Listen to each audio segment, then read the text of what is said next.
हाँ तो बेटा सिलरी मसल्स का क्या काम है? फोकल लेंथ को एडजस्ट करने का। किसको एडजस्ट करने का? फोकल लेंथ को।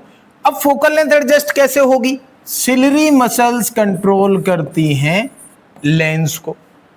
लेंस की फोकल लेंथ को बढ़ा सकती हैं, लेंस की फोकल लेंथ को घटा सकती हैं। This is the primary job of ciliary muscles. लेकिन प्रेस बायोपिया में क्या हुआ? ये सिलरी मसल्स हो गई बेटा वीक। किस वजह से वीक हुई? एज रिलेटेड इश्यूज की वजह से। क्योंकि एज के बाद क्या होता है, मसल्स हमारी वीकन हो जाती हैं, कमजोर हो जाती हैं। धीरे धीरे हम झुक के चलना शुरू कर देते हैं, स्किन हमारी लटक जाती है ना। तो ये सब किस वजह से हो रहे हैं? एजिंग की वजह से हो रहे हैं। अब ये जो एजिंग की वजह से हुआ है, वीक सिलरी मसल्स हो गई, फ्लेक्सिबिलिटी कम हो गई लेंस की। तो इससे क्या हुआ? सबसे पावर ऑफ अकोमोडेशन कम हो गई। मैंने बताया था ना, power of accommodation, loss of accommodation आ जाएगा आखिरी में। तो basically presbyopia is loss of power of accommodation of human eye, या फिर लेंस आप कह दो, है ना। तो किस वजह से हुआ? वीक सिलरी मसल्स की वजह से हुआ। अब जब ये वीक हो जाएंगी ना बेटा मसल्स वीक होने से ये जरूरी नहीं है कि वो फोकल लेंथ छोटी ही करेगा, कभी कभी बड़ी भी कर सकता है ना। तो कभी कभी छोटी कर सकता है। तो उसकी बेसिकली सिचुएशन पे डिपेंड करता है। अगर ज्यादा हिलना डुलना हो गया तो आगे की तरफ लेंस चला गया, कम हिलना डुलना हुआ तो पीछे की तरफ लेंस चला गया। Basically the hold of ciliary muscles on lens becomes less. जैसे हम पे धीरे धीरे हमारे पेरेंट्स का कंट्रोल कम होता चला जाता है ना बेटा। आप लोग यंग हो गए हैं, आप लोग टीनेज में आ गए हैं, आपके ऊपर भी धीरे धीरे कंट्रोल कम हो जाता है। तो ये जो कंट्रोल कम होता चला जाता है, इसकी वजह से कई बार अप्स एंड डाउन्स होते चले जाते हैं। अब इसका क्या सॉल्यूशन है सर? भाई शॉर्ट साइटेडनेस के लिए तो आपने कौन सा लेंस लगा दिया? कॉनकेव लगा दिया। फार साइटेडनेस के लिए आपने क्या लगा दिया? कॉन्वेक्स लगा दिया। इसके लिए हमें दोनों लगाने पड़ेंगे। कौन सा लेंस यूज करेंगे? Bifocal lens. देखो यहां पे मैंने बना रखा है, ये ऊपर वाला हिस्सा अलग लेंस है और ये नीचे वाला हिस्सा अलग लेंस है। तो अपर पार्ट किसका है? डिस्टिंक्ट विजन के लिए है, नो पावर, कुछ नहीं लगा रखा। लोअर पार्ट में क्या कर रखा है? नियर विजन के लिए पॉजिटिव पावर दे रखी है। तो प्रेस बायोपिया करेक्ट होता है बाय यूजिंग बाईफोकल लेंसेज। दो फोकल लेंसेज, दो फोकल वाला, ठीक है। चलो कारण हम बता चुके हैं, रिड्यूस अकोमोडेशन की वजह से होता है। तो ये बेसिकली फिर से मैंने इसको एक एग्जांपल के थ्रू समझाने की कोशिश की है। क्या है कि there is an aged person trying to read newspaper, I think it's a book. तो बुक को पढ़ने की कोशिश कर रहा है, तो नियर विजन क्या हो गया? ब्लरी हो गया, डिस्टेंट विजन क्लियर है। तो कौन सी बीमारी है? प्रेस बायोपिया है। कौन सी है प्रेस बायोपिया? क्या होता है? Presbyopia is an age related vision defect which person is unable to see near by objects clearly but distant objects are seen clearly. कारण क्या है? Loss of power of accommodation of eye lens with age, है ना। Main symptom क्या है? Near objects appear blurred. Symptom तो वही होंगे जो परेशानी हमें हो रही है, वही सिम्टम्स है ना। तो इसमें क्या हो रहा है कि हमें नजदीक की चीजें ब्लर दिखाई देती हैं due to loss of accommodation. The image of near object is formed behind the retina. Connect कैसे होगा? डिस्टिंक्ट विजन के लिए अपर पार्ट, लोअर विजन के लिए कभी कभी देखा होगा ना, वो लेंस चश्मों को एडजस्ट करते हुए आप लोगों ने देखा होगा। तो वो चश्मों को एडजस्ट इसीलिए करते हैं, है ना। तो यहां पे आपका ये प्रेस बायोपिया हो गया basically due to a practical example. अब हम ये आखिरी डिफेक्ट हम पढ़ने वाले हैं। डिफेक्ट ऐसा नहीं है, एस्टिग्मेटिज्म भी है, देयर आर मेनी अदर्स, लेकिन हमारे जो सिलेबस में है वो कैटरेक्ट तक है। अब कैटरेक्ट क्या बीमारी आ गई सर? कैटरेक्ट में क्या है? आपने कभी देखा हो ना, गांव में फुली बोलते हैं, फुली, आंख में फुली हो जाना, आंख में वो सफेद सफेद सा मिल्की सा कुछ बन जाता है ना, दैट इज कॉल्ड कैटरेक्ट।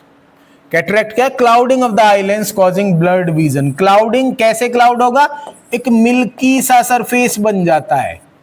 कैसा बन जाता है? मिल्की सा सरफेस बन जाता है। बेसिकली आंख में से एक फोड़ा सा बनना शुरू हो जाता है। ठीक है, उसी को क्या कह देंगे? Clouding of eye, milky clouding of the eye. तो ये ट्रांसपेरेंट है, नॉर्मल आई है। इसमें यहां पे व्हाइट लेयर जनरेट हो गई ऊपर, ये लेंस के ऊपर ये जो व्हाइट लेयर जनरेट होती है, ये यहां पे दिखा रखा है क्लाउडी लेंस। ये क्लाउडी जो सरफेस है ये है ना, उसकी जगह क्या करेंगे? क्लाउडी लेंस की जगह आर्टिफिशियल लेंस इंप्लांट कर देंगे। और इसको ठीक करने का और कोई तरीका नहीं है कि बाहरी लेंस से नहीं कर सकते, इसको सर्जरी से ही ठीक किया जा सकता है। कैसे ठीक किया जा सकता है? सिर्फ सर्जरी से ठीक किया जा सकता है क्या?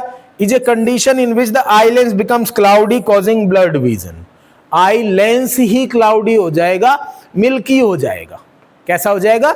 मिल्की, सिल्की नहीं बेटा, मिल्की हो जाएगा। राइट, तो सिम्टम्स क्या हैं? ब्लड विजन हो जाएगा, डिफिकल्टी, रात में दिखाई नहीं देगा, glare from the bright light, एकदम से थोड़ी सी तेज लाइट आ जाएगी तो एकदम ग्लेयर होना जो शुरू हो जाएगा, चीजें एकदम से दिखनी बंद हो जाएंगी। फेडेड कलर्स ऐसे उड़ते उड़ते से कलर दिखाई देंगे, है ना। ट्रीटमेंट क्या है? बता ही दिया मैंने, सर्जरी से ही क्लाउडी लेंस को रिमूव करके आर्टिफिशियल लेंस लगाया जाएगा। गांव में बहुत सारे बुजुर्गों के ये सर्जरी होती है, कैटरैक्ट की सर्जरी होती है। कैटरैक्ट को हिंदी में क्या कहते हैं बेटा? कोई बताएगा? कैटरैक्ट को हिंदी में क्या कहते हैं? एनीबडी?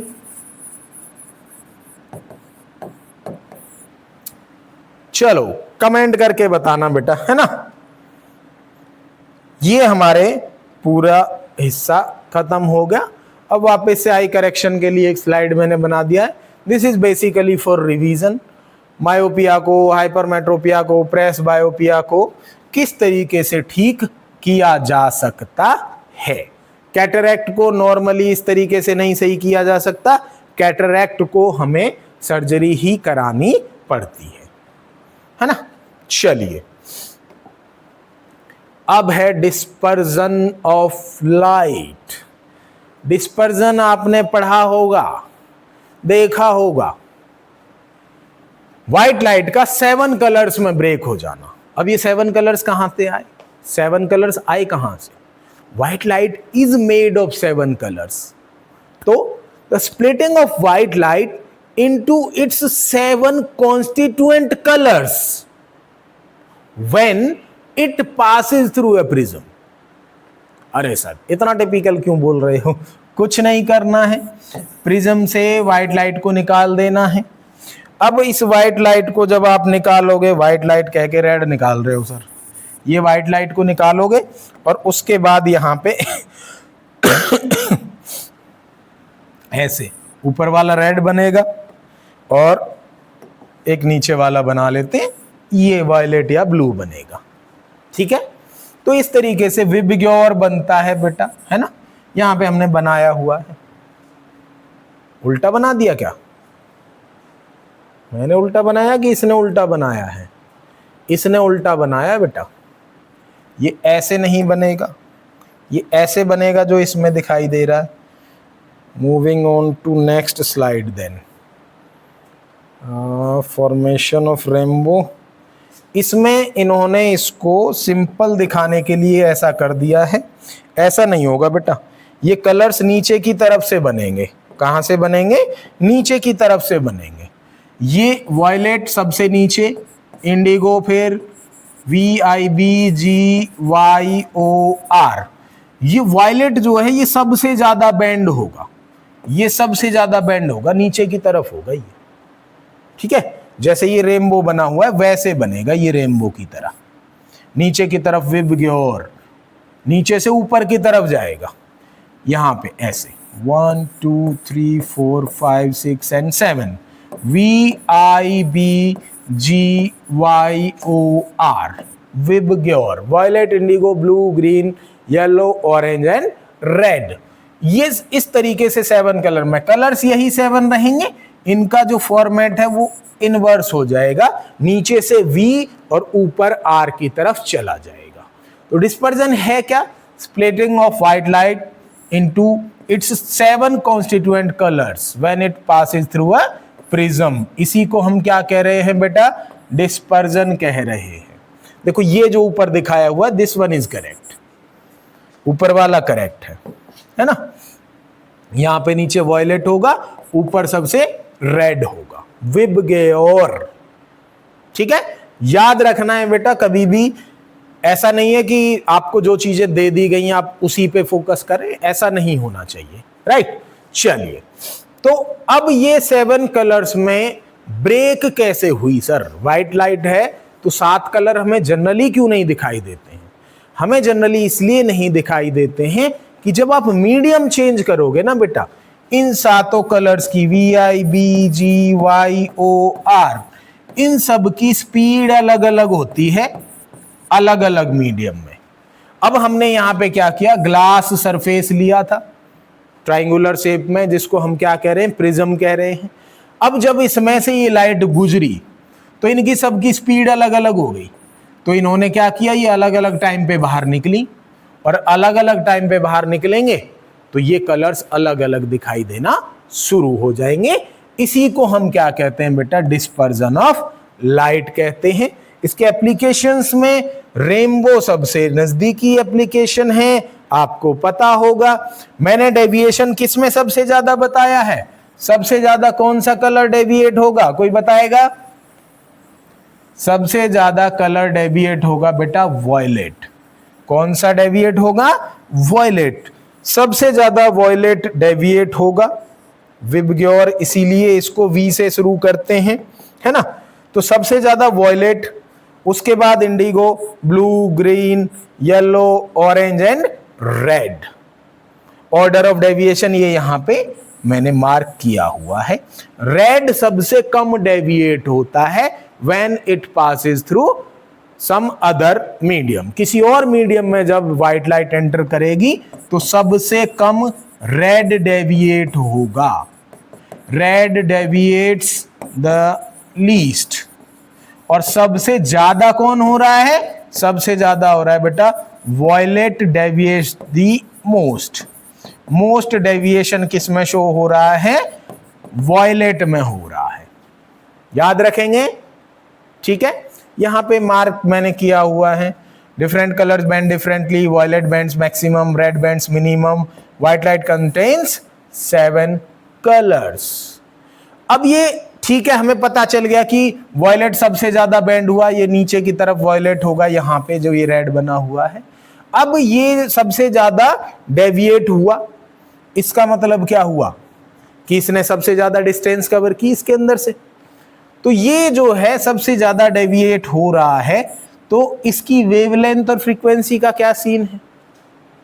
देखो बेटा, फ्रीक्वेंसी वॉयलेट की सबसे ज्यादा है, वॉयलेट की फ्रीक्वेंसी सबसे ज्यादा है, और जिसकी फ्रीक्वेंसी ज्यादा होगी उसकी एनर्जी भी ज्यादा होगी। एनर्जी ज्यादा होगी तो इसकी कम हो जाएगी बेटा वेवलेंथ। सबसे कम वेवलेंथ किसकी है? वॉयलेट की है। और सबसे ज्यादा वेवलेंथ किसकी हो जाएगी? रेड की। मैक्सिमम वेवलेंथ है रेड की, और मिनिमम वेवलेंथ किसकी है? वॉयलेट की। मिनिमम वेवलेंथ, ठीक है। डेविएशन बता रखा है, मैक्सिमम वॉयलेट के लिए, मिनिमम रेड के लिए। ठीक है, ध्यान से। अब इसी का एप्लीकेशन है रेनबो। रेनबो में सबसे जरूरी है बेटा ये जो डायग्राम यहां पे बना हुआ है, ये डायग्राम तुम्हारे लिए सबसे जरूरी है। ये मैंने यहां पे एक वाटर ड्रॉपलेट का सीन बनाया हुआ है। वाटर ड्रॉपलेट में क्या होगा जब लाइट एंटर करेगी? चलो पहले वाटर ड्रॉपलेट कहां से आया, रेनबो दिखाई कैसे दिया? Rainbow is seen just after the rain. हल्की हल्की बारिश हुई हो उसके जस्ट बाद हमें रेनबो दिखाई देता है। बहुत तेज बारिश के बाद कई बार नहीं दिखाई देता। जब हल्की हल्की धीमी धीमी बारिश होती है उसके बाद हमें रेनबो दिखाई देता है। अब क्यों दिखाई देता है? क्योंकि हवा में पानी के जो मॉलिक्यूल्स हैं वो लटक जाते हैं, हैंग हो जाते हैं एयर में, वाटर मॉलिक्यूल्स। अब जब ये वाटर मॉलिक्यूल्स हैंग हो जाएंगे तो ये ऐसे ड्रॉप्स होंगी, और ऐसा नहीं कि 2-4 ड्रॉप्स हैं, these are millions and billions of drops hanging in the air. हवा में ये बहुत सारी टंगी हुई हैं। और ये किसका काम करेंगी? Water droplets. ये वाटर ड्रॉपलेट्स दूसरे मीडियम का काम करेंगी, और दूसरे मीडियम बेसिकली आप ये समझो प्रिज्म की तरह काम करेंगी। ठीक है, कंडीशन क्या है? रेनबो को आप सन की तरफ देख रहे हो तो नहीं देख सकते। Rainbow can be seen if and only if your back is toward the sun. Sun की तरफ अगर आपकी बैक है तो आपको रेनबो दिखाई देगा, अदरवाइज नहीं दिखाई देगा। और कब दिखाई देता है? हल्की हल्की बारिश के तुरंत बाद दिखाई देने के चांसेस ज्यादा है। ठीक है, तो अब हुआ क्या कि ये हमें रेनबो दिखाई देने लग गया।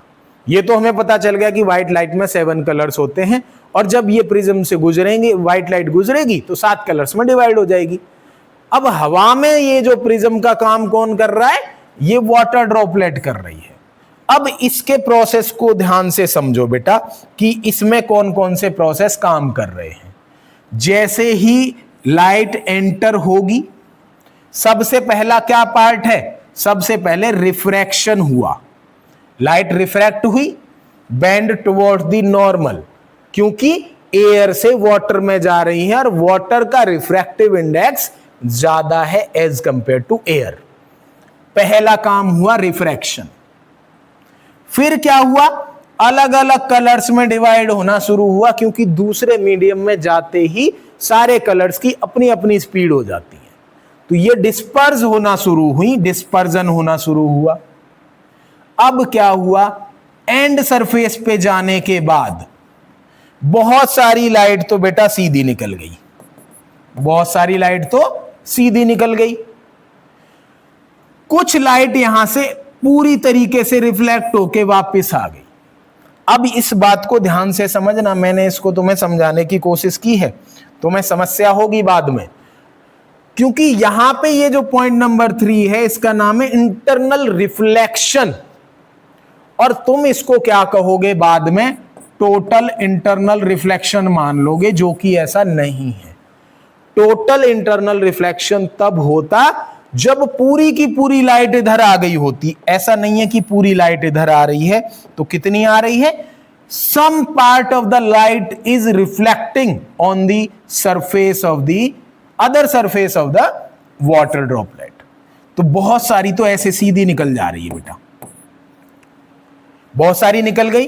अब ये कुछ हिस्सा यहां से वापस आ गया, और ये पूरी तरीके से अब रिफ्रैक्ट हो चुका है, 7 कलर्स में डिवाइड हो चुका है। तो यहां पे कौन कौन से कितने प्रोसेस हो गए अब तक? पहला हुआ रिफ्रैक्शन, फिर डिस्पर्जन हुआ, फिर इंटरनल रिफ्लेक्शन हुआ। अब वापस से क्या होगा? वापस से रिफ्रैक्शन होगा, वापस से क्या होगा? रिफ्रैक्शन होगा। तो कितने प्रोसेस हुए? 2 रिफ्रैक्शन हुए, एक इंटरनल रिफ्लेक्शन हुआ और एक डिस्पर्जन हुआ। लिख लेना बेटा, ये प्रोसेस आपसे पूछे जाते हैं, एमसीक्यूज में बहुत बार पूछ लेते हैं। और जब भी इंटरनल रिफ्लेक्शन का नाम आएगा तो इंटरनल रिफ्लेक्शन को आप ऐसे बताओगे कि कुछ रेज यहां से टकरा के वापस आ गई और कुछ सीधी चली गई, इसलिए इसको इंटरनल रिफ्लेक्शन कह रहे हैं, टोटल इंटरनल रिफ्लेक्शन नहीं कह रहे हैं। अगर सारी की सारी वापस आती तो हम टीआईआर ही कह देते ना बेटा, टीआईआर हमने नहीं कहा है। ठीक है, तो पहला प्रोसेस था रिफ्रैक्शन, फिर आप चाहो तो इंटरनल रिफ्लेक्शन कह दो, internal reflection first, second, third क्या हुआ? डिस्पर्जन हुआ, और फिर क्या हुआ? फिर से यहां पे हमारे पास रिफ्रैक्शन हुआ। तो टोटल 4 प्रोसेस हुए during the formation of A rainbow. Rainbow कब बनेगा? जब टोटल हमारे पास 4 प्रोसेस होंगे। और कौन कौन से प्रोसेस? पहला रिफ्रैक्शन, इंटरनल रिफ्लेक्शन, डिस्पर्जन और फिर आखिरी में रिफ्रैक्शन। तो आपसे कोई पूछेगा कितने प्रोसेस हैं? 4 हैं, 2 रिफ्रैक्शन हैं, एक इंटरनल रिफ्लेक्शन है और एक हमारे पास डिस्पर्जन है, ब्रेकिंग इनटू 7 कलर्स। इन प्रोसेस को मैंने यहां पे विजुलाइज कराने की भी कोशिश की हुई है। यहां पे अगर आप ध्यान से देखोगे कि यहां से सनलाइट आई, ये वाटर ड्रॉप के अंदर गई, वाटर ड्रॉप ने किसका काम किया? प्रिज्म का काम किया। प्रिज्म क्या करता है? डिस्पर्ज करता है। अब ये सारे प्रोसेस को, चारों प्रोसेस को समझाने की कोशिश है। पहले रिफ्रैक्शन हुआ, फिर डिस्पर्जन हुआ, इंटरनल रिफ्लेक्शन हुआ, फिर रिफ्रैक्शन हुआ। वही 4 प्रोसेस आपको समझने हैं। Rainbow forms opposite to the sun, sun के अपोजिट होना चाहिए, ये मैंने आपको कहा ही है। सीन आफ्टर रेनफॉल, बारिश के जस्ट बाद दिखाई देता है। किस वजह से होता है? Tiny water droplets present in the atmosphere, छोटे छोटे जो ड्रॉपलेट्स हैं जो हैंग हो जाते हैं, उनकी वजह से बनता है। Rainbow is the result of refraction, dispersion, internal reflection. Refraction यहां पे 2 होंगे बेटा, 2 रिफ्रैक्शन, एक डिस्पर्जन और एक इंटरनल रिफ्लेक्शन। ये रियल लाइफ सीन यहां पे दिखाया हुआ है, इस तरीके का दिखाई देता है। नीचे वॉयलेट कलर होगा, ऊपर की तरफ रेड कलर होगा। ये बेसिकली आपका प्राइमरी रेनबो को रिप्रेजेंट कर रहा है। कौन से रेनबो को रिप्रेजेंट कर रहा है? प्राइमरी रेनबो को। मैं जब भी पढ़ाता हूं तो मैं बताता हूं कि प्राइमरी रेनबो और सेकेंडरी रेनबो, 2 रेनबो बनते हैं। तो प्राइमरी रेनबो में तो कलर स्कीम वैसे ही होगी जैसे नॉर्मल डिस्पर्जन में होता है, नीचे से विबग्योर। लेकिन जो सेकेंडरी रेनबो, ये इसका अपोजिट हो जाता है, ऊपर रेड, ऊपर रेड सेकेंडरी रेनबो। अब हमारे पास क्या हुआ? ये विबग्योर यहां पे बन गया, इसमें होगा ऊपर से विबग्योर, नीचे की तरफ रेड आएगा सेकेंडरी रेनबो में। इसको आप ध्यान रखेंगे, ठीक है बेटा। चलिए, रेनबो फॉर्मेशन फिर से वही मैंने प्रैक्टिकली तुम्हें दिखाने की कोशिश की है। ये यहां पे अगर तुम ध्यान से देखोगे, अब तुम्हें मजा आएगा, क्योंकि जैसे ही फीमेल इंटरेक्शन देखता है ना बॉयज को, तो मजा आना शुरू हो जाता है ना। तो यही है, दोनों लड़का लड़की हैं, अपना बढ़िया बारिश के बाद कहीं खड़े हुए हैं और ये क्या कर रहे हैं? रेनबो को ऑब्जर्व कर रहे हैं। इन्होंने क्या क्या ऑब्जर्व किया कि नीचे की तरफ वॉयलेट कलर है, विबग्योर में ब्रेक हो गया, VIBGYOR, VIBGYOR, violet, indigo, blue, green, yellow, orange and red colours, ठीक है। चलिए, rainbow is a natural spectrum of light appearing in the sky after rain when sunlight interacts with water droplets. Definition, definition, definition याद रखोगे। क्या है definition बेटा?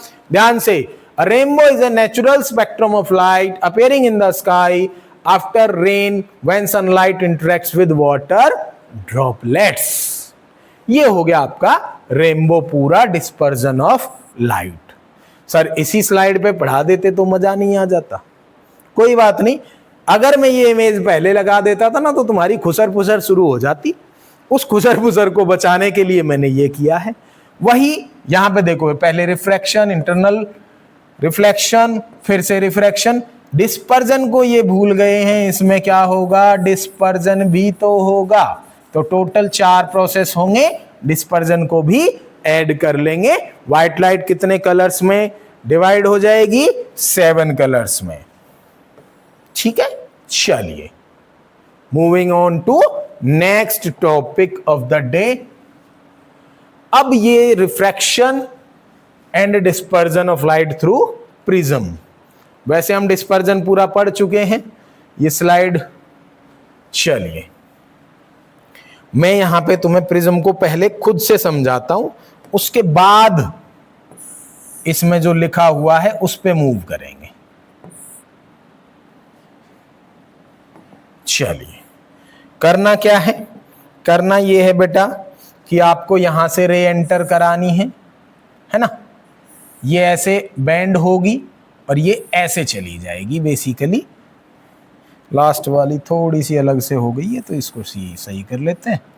ये इस तरीके से। अब यहां पे सर ये 7 कलर्स में क्यों नहीं डिवाइड हुई? ये आपने प्रिज्म ही लिया है। प्रिज्म में से मोनोक्रोमेटिक लाइट हम निकाल रहे हैं बेटा। मोनो मतलब एक, क्रोमेटिक मतलब कलर, सिंगल कलर की लाइट हम पास करा रहे हैं, तो ये ऐसे पास होगी। ठीक है, अब हमें क्या करना है, हमें बेसिकली इसी को स्टडी करना है कि ये है क्या। ये है बेटा, मैं कलर चेंज करता हूं, रुको। तो ये लाइट यहां पे ऐसे सीधी जानी चाहिए थी, जो कि नहीं गई, ऐसे जानी चाहिए थी। ठीक है, अब ये बैंड होके चली गई है इस तरफ, तो इसके पाथ को भी वापस से ऐसे रिट्रेस कर लेते हैं। ठीक है, चलिए नॉर्मल्स बना दें, बना देते हैं, कलर बदल के बनाएंगे, ग्रीन बना देते हैं। चलो, अरे सर